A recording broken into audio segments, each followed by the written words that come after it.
Blumentritt natin ngayon, napakaluwag. Makita niyo po, maliwalas. Wala ba mga kahit na ano, mga bento sa mga bangketa. Tanggal po, oh. Makita niyo guys, zero vendor din pala po dito. Okay, kita yun sa may looban, no? Ayan po yung Peris Huertas. Maluwag na rin, diba? Sisimula na rin pala dito mga ano, magsilinis, magsikusa para maging maluwag itong lugar ng Blumentritt po, no?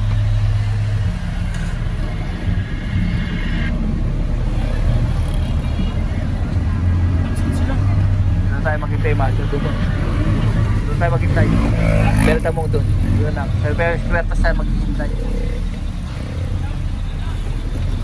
Ito po yung ano, Metro Ibarra na marami din po mga ano, isda dyan. Bawal din sa araw na ano kami, mukha kami ng basura dyan. Napakadaming basura talaga, yung mga karne-karne. Yan, napas lang yun, ha. Ayan po.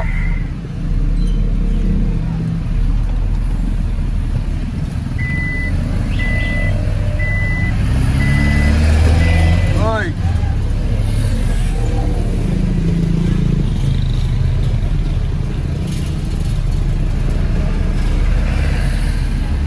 Tingnan nyo po yung ano, yung center island po ng Blumentritt.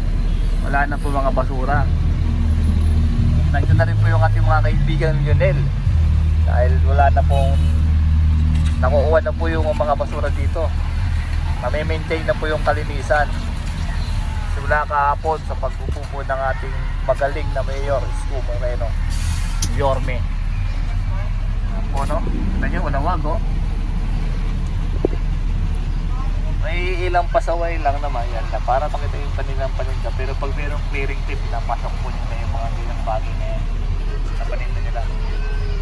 Ayan po, no? Tignan nyo yung Blumentritt, maliwalas, maluwag at malinis.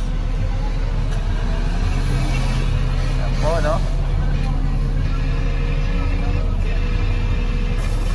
Ganda-ganda mga kasama. Oh.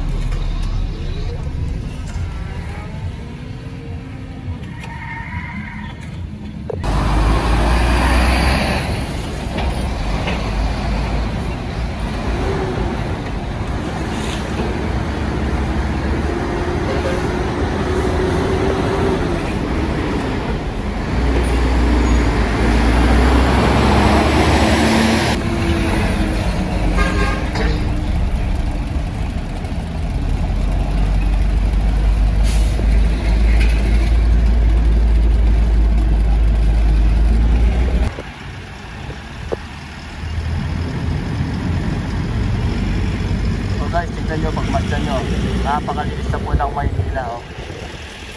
Wala nang kalat, wala nang ano, mga obstruction. Yan, nilinis po na DPS po yan, mga engineering, MDA, mga tulong-tulong po pag nilinis. Tignan nyo naman, wala na mga tambak na basura. Alas 12 na po ng gabi, daling araw, no? Na-update lang natin to Road 10.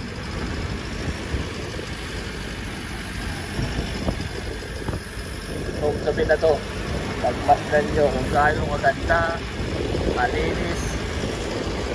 Unang araw ng ating Yorme Isko Moreno sa paglilinis ng mga kalsada may buong Maynila. Ayan po ang kadalabasan, malinis na Road 10 ang bubungad bukas ng umaga.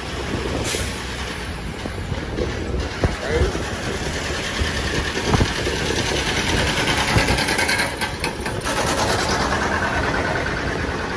mabuhay ang ating Yorme Isko Moreno at